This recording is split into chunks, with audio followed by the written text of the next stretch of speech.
जय हिंद साथियों। मैंने इसकी पिछली क्लास में डाटा इंटरप्रिटेशन का एक क्वेश्चन कराया था और कॉन्सेप्ट समझाया था। आज फिर वही डाटा इंटरप्रिटेशन में पाई चार्ट का जो एक क्वेश्चन करा दिया था, आज उसी के आगे एक और क्वेश्चन कराते हैं पाई चार्ट का। ठीक है,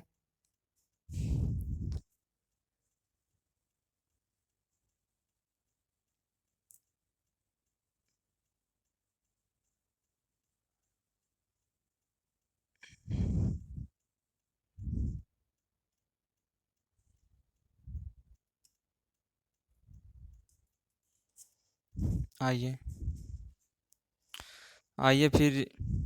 जैसा कि मैंने बताया था कि एस डी यादव की बुक है, ठीक है। तो आइए इसमें हम लोग फिर दूसरा देखते हैं। तो ये आपका एक वृत्त दे दिया है, ठीक है। और वृत्त में दिया गया है, चलिए पहले वृत्त बना लेते हैं। एक पाई चार्ट दे दिया गया है जिसे हम वृत्त कहते हैं। तो आइए बनाते हैं वृत्त को।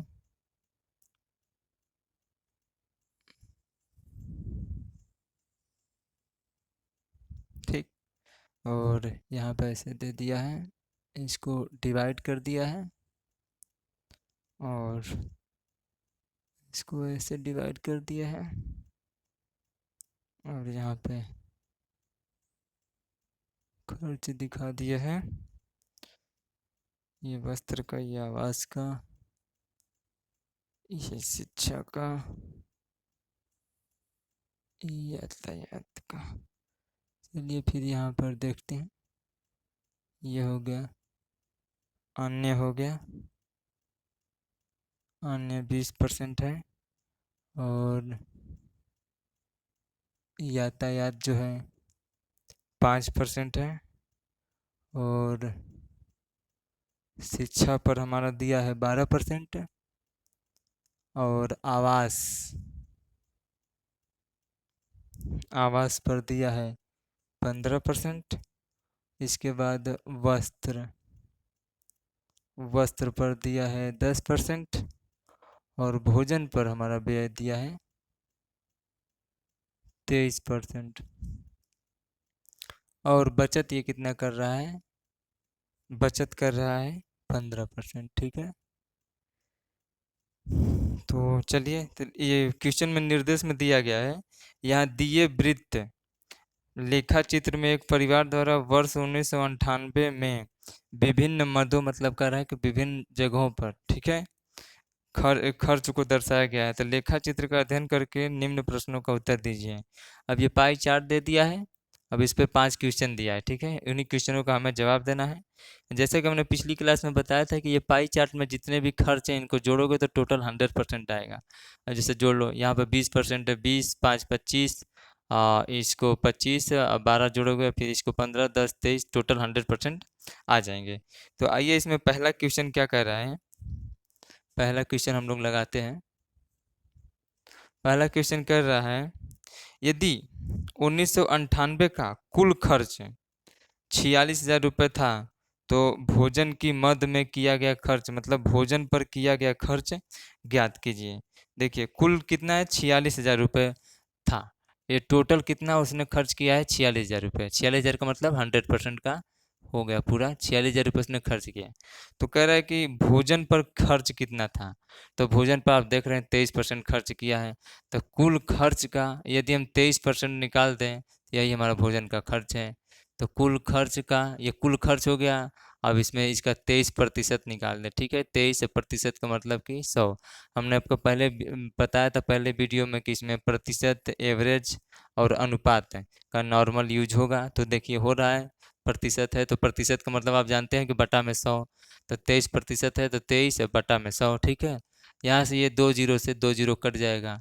अब आइए कहाँ, इतना यहाँ पे कितना बचा, 46, यानी 460 यहाँ पे बचा और गुणे 23, इसको आपस में गुणा कीजिए। तो ये जीरो ऐसे उतर आएगा और इसको 46 को 23 से जब गुणा करेंगे तो ये गुणे का एक शार्ट ट्रिक होता है, 6 त्रिक 18, 4 तियाँ 12, 6 दूनी 12, 12 दूनी 24, एक 25, 4 दूनी 8, एक 9, 958, ठीक है। इतना आएगा, 9580 रुपये आपका आंसर आएगा। आ नहीं रहा है, 9580 रुपये, गुणे में कहीं गलती हुआ है हमसे।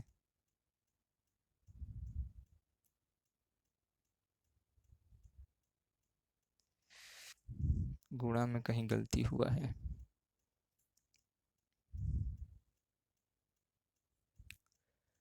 क्षेत्रीय 18,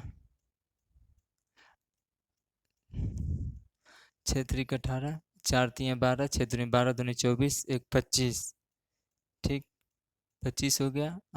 4 दूनी 8, हाँ 25 तो हासिल 2 था, 8 2 10, सही है 10,580 रुपये, ठीक है।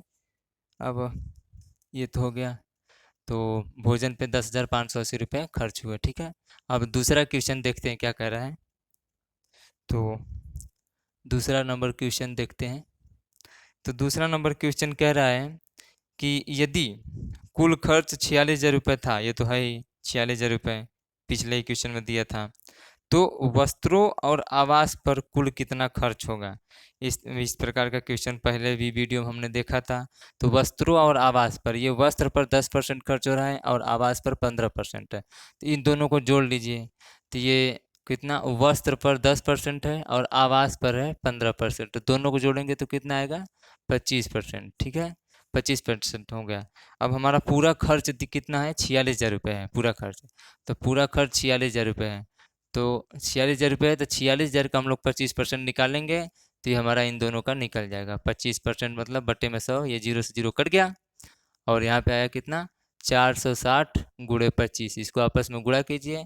ये 25 0 0, 25 छक्का 150, हाथ लगा 15, 25 चौका 100, 115, ठीक 11,500 रुपये आ गए, ठीक है 11,500 रुपये। ये दूसरा क्वेश्चन का आंसर हो गया। अब इसी में हम लोग तीसरा भी लगा देते हैं। तीसरा क्या कह रहा है कि आवास पर किए खर्च और शिक्षा पर किए कुल खर्च का अनुपात क्या होगा। देखिए अब यहाँ पर अनुपात की बात कर दिया, इससे पहले प्रतिशत की बात चल रही थी। तो हमारा आवास पर कितना खर्च है, 15% है, ठीक है। आवास पर हमारा 15% का खर्च है, ठीक।